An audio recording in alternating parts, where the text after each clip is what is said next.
It's 2 a.m. in New York. The trading floors are dark. The news anchors are asleep. But somewhere in the world, a government just borrowed another $1 billion.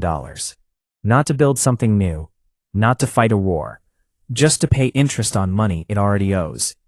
Welcome to the $300 trillion debt system. That number is not a typo. $300 trillion, more than 3 times the size of the entire global economy. And here's the uncomfortable part. Everyone knows it's unsustainable, and yet no one can stop. So how did we get here? And why does the entire world keep borrowing, even when the math doesn't seem to work? Let's start with something simple. Debt is not evil. In fact, debt built the modern world. When a business borrows to build a factory, it creates jobs. When a family borrows to buy a home, it builds wealth over time. When a government borrows to build roads, ports, or power grids, it accelerates growth. Borrowing pulls the future into the present. That's the magic, but also the trap. Because debt only works if tomorrow is bigger than today. After World War II, that assumption made sense. Populations were growing, productivity was exploding, technology was transforming industries. Countries could borrow confidently because the economy kept expanding.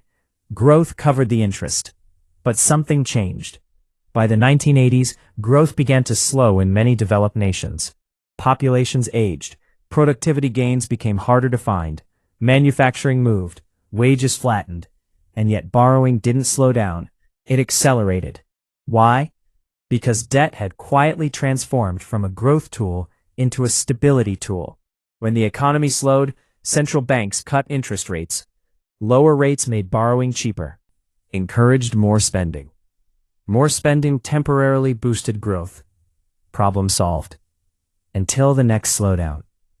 Then rates were cut again and again.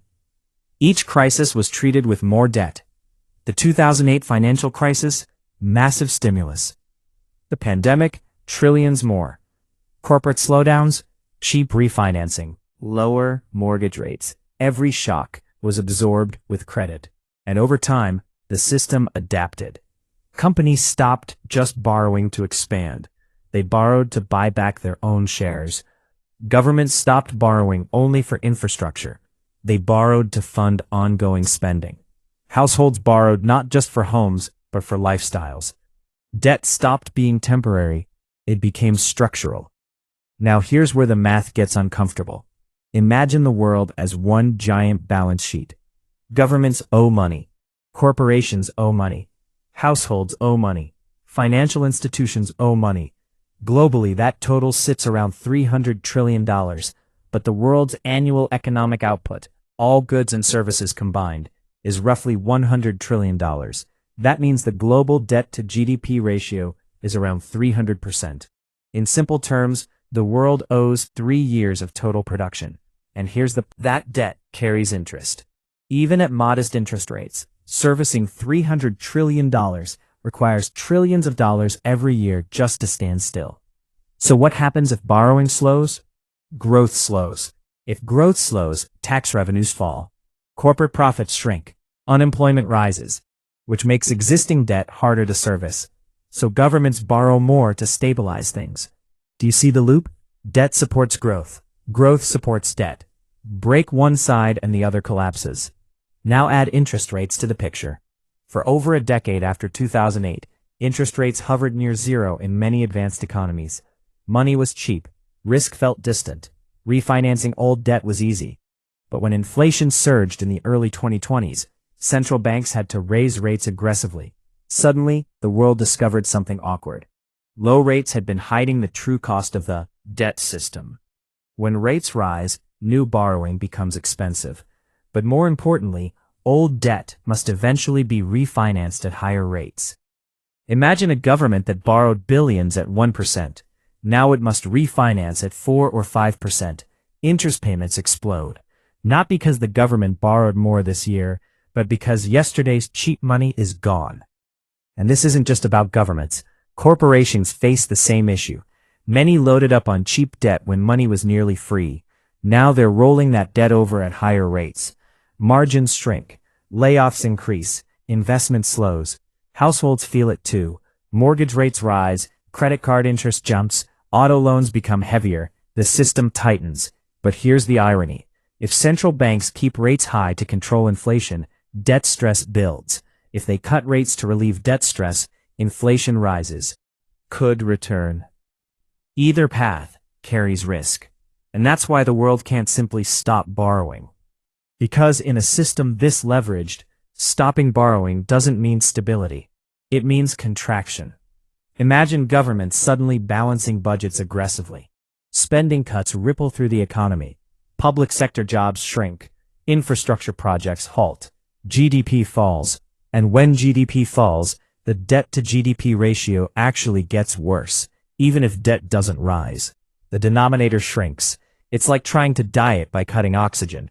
Technically possible, practically dangerous. Now let's talk about incentives. Politicians operate on election cycles.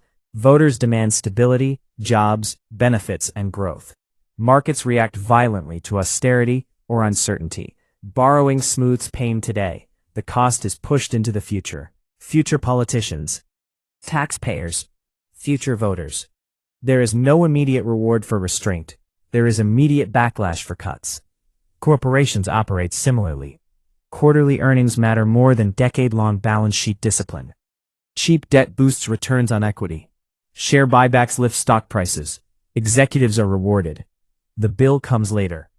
So the system doesn't just allow borrowing. It incentivizes it. And here's the deeper mechanism most people don't see.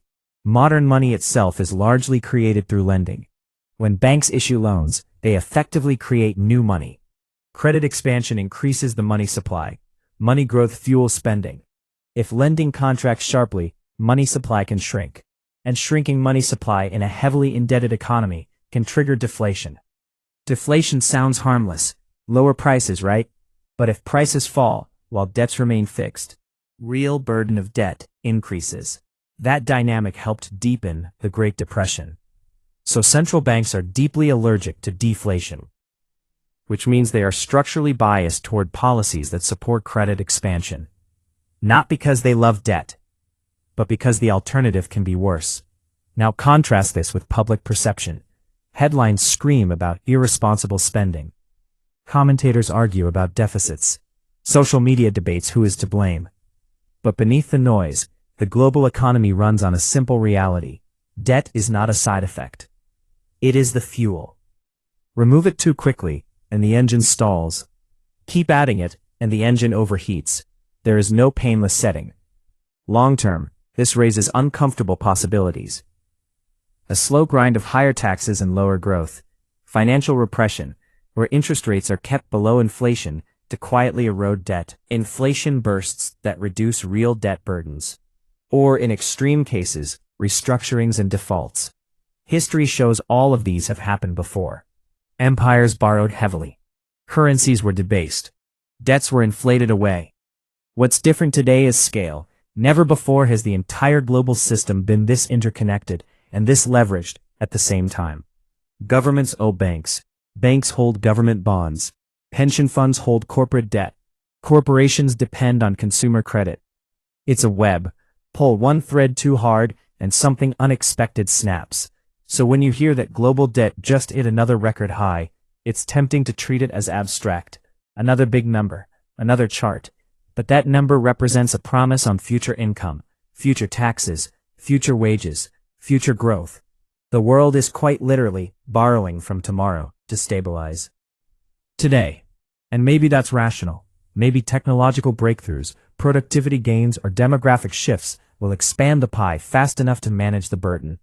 Or maybe growth remains slow, populations age further, and interest costs quietly consume larger portions of national budgets. We don't know. What we do know is this. A $300 trillion debt system cannot simply choose to stop. It must either grow fast enough to outrun its promises or slowly adjust to a world where those promises are harder to keep. And the next time markets panic over interest rates or governments announce another massive borrowing package, it's worth asking a simple question. Are we solving a problem? Or are we just buying more time? If you want to understand how money really works, subscribe now.